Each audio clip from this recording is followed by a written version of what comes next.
Hello అండి అందరికీ. ఈరోజు రెసిపీ వచ్చేసి రవ్వ దోశ. అది మనం ఈజీగా సింపుల్గా ఇంట్లో ఎలా చేసుకోవాలనేది ఈ వీడియోలో చూసేద్దాం. ఫస్ట్ ఒక కప్పు బొంబాయి రవ్వ తీసుకున్న, హాఫ్ కప్పు మైదా, హాఫ్ కప్పు వరిపిండి. ఒక కప్పుకి హాఫ్ కప్పు మైదా పిండి వరిపిండి సరిపోతాయండి. ఇవి వేసుకున్నాక ఒక చిన్న స్పూన్ షుగర్ కూడా యాడ్ చేసుకున్నా. తర్వాత రుచికి సరిపడా సాల్ట్ని కూడా యాడ్ చేసుకున్నాం. ముందుగా కట్ చేసి పెట్టుకున్న ఆనియన్స్ని ఇలా చిన్న చిన్న ముక్కలుగా కట్ చేసుకోండి. ఇవి కూడా కొన్ని ఆనియన్ ముక్కలు కొన్ని తీసుకున్నా, కొన్ని పచ్చిమిర్చి కూడా తీసుకున్నా, కొంచెం అల్లం ఇలా చిన్న చిన్న ముక్కలుగా కట్ చేసుకోండి. ఎందుకంటే చిన్న ముక్కలు అయితే మరీ పెద్ద ముక్కలు కాకుండా ఇలా చిన్న చిన్న స్లైసెస్గా చేసుకొని వేసుకోండి. కరివేపాకును కూడా ఇలా తుంచి వేసేసుకుంటున్నాను. మిరియాల పౌడర్ కొంచెం చిటికెడు చాలు, మరీ ఎక్కువ అవసరం లేదు. కొత్తిమీర కూడా కొంచెం వేసుకుంటున్నా. జీలకర్ర కొంచెం,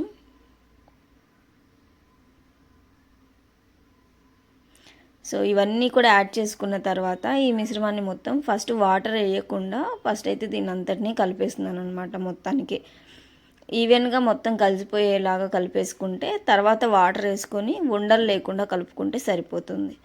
ఒకటేసారి వాటర్ వేసేసి కలిపేసామనుకోండి, ఇది రవ్వ కదా, బొంబాయి రవ్వ, మేము బొంబాయి రవ్వ అంటాం, ఉండలుగా ఉంటుంది. కాబట్టి కొంచెం కొంచెం వేసుకొని ఉండలు లేకుండా చూసుకొని తర్వాత వాటర్ వేసుకుంటే సరిపోతుంది. ఒక కప్పు మీరు ఏ దాంతో అయితే రవ్వ తీసుకున్నారో ఆ కప్పుతో 4 కప్పులు వాటర్ తీసుకోండి. అంటే మనం ఇలా వేయడానికి ఇది మొత్తం వాటర్ కంటెంట్ లాగా ఉండేలాగా ఒక కప్పుకి 4 కప్పుల వాటర్ సరిపోతుంది. ఒక కప్పు రవ్వకి హాఫ్ కప్పు మైదా, హాఫ్ కప్పు వరిపిండి ఇవి సరిపోతాయి. సో ఇలా ఉండలు లేకుండా కలుపుకొని మొత్తం కన్సిస్టెన్సీ ఈవెన్గా కలిసేలాగా ఉండలు అనేది లేకుండా కలుపుకుంటే మనకి దోశలు బాగా వస్తాయి అన్నమాట. ఇన్స్టెంట్గా మనం రవ్వ దోశలు వేసుకోవాలి అంటే ఇలా ట్రై చేయండి. డెఫినెట్గా చాలా చాలా బాగుంటాయి. మళ్ళీ మళ్ళీ కూడా మీరు ట్రై చేస్తారు కూడా, అంత బాగుంటాయి అన్నమాట. చాలా క్రిస్పీగా మనం దోశ వేసుకునే దానిలోనే ఉంటుంది. ఈవెన్ మళ్ళీ మీకు ఇనుపది ఉంటే కనుక దోశ వేసుకునే పెనం ఇనుపది అయితే ఇంకా సూపర్గా టేస్ట్ అయితే ఉంటుంది.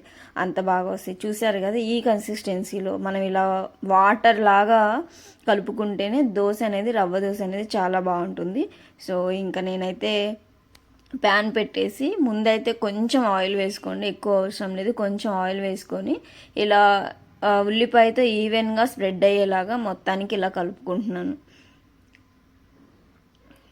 పెనం బాగా హీట్ అయితేనే దోశ బాగా వస్తుందన్నమాట. సో తర్వాత దాన్ని ఇలా మనం స్ప్రెడ్ చేయడమే. మనకి అదే నాన్ స్టిక్ది కాకుండా ఇనుపది అయితే చాలా బాగా వస్తాయి. దీని మీద కూడా బాగా వచ్చినాయి, దానంత క్రిస్పీగా అంటే ఉండకపోవచ్చు మేబీ.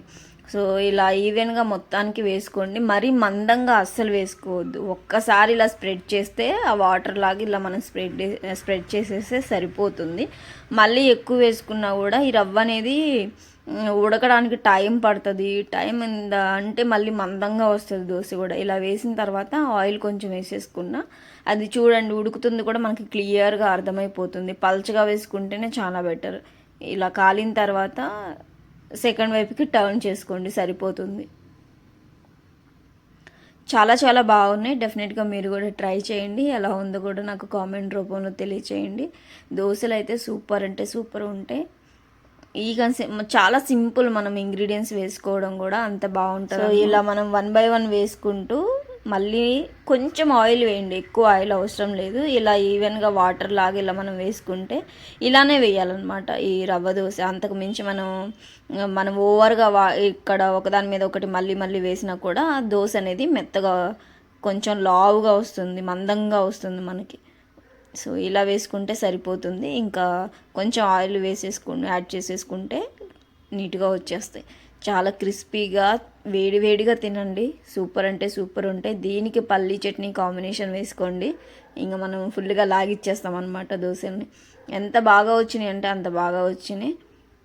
సో నేనైతే ఇంకా 2 దోశలు అట్లా బాగా వచ్చినాయి. ఇంకా కంటిన్యూగా వేస్తున్నా కూడా మనకి ఇంట్రెస్ట్గా అనిపిస్తుంది అనమాట ఈ దోశలు వేయడం కూడా. అంత బాగా వచ్చినాయి అనమాట. చూసారు కదా ఎంత సింపుల్గా ఎలా వచ్చేసినాయో.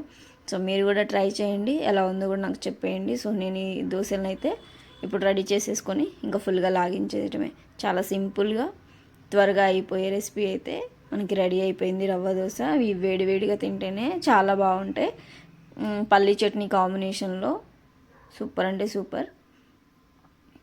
ఇవి కొలతలు కరెక్ట్గా వేసుకుంటే పర్ఫెక్ట్గా వస్తాయండి. 1 కప్పు రవ్వకి 1/2 కప్పు మైదా, 1/2 కప్పు వరిపిండి, 4 కప్పుల వాటర్. ఈ కొలతలతో వేసుకొని ట్రై చేయండి, చాలా చాలా బాగుంటాయి. నచ్చితే లైక్ చేయండి, షేర్ చేయండి. ఫస్ట్ టైం చూస్తున్న వాళ్ళైతే సబ్స్క్రైబ్ చేసుకోండి, సపోర్ట్ చేయండి. ఇంకా మరిన్ని విలేజ్ వంటలు ఛానల్ రావడం కోసము సబ్స్క్రైబ్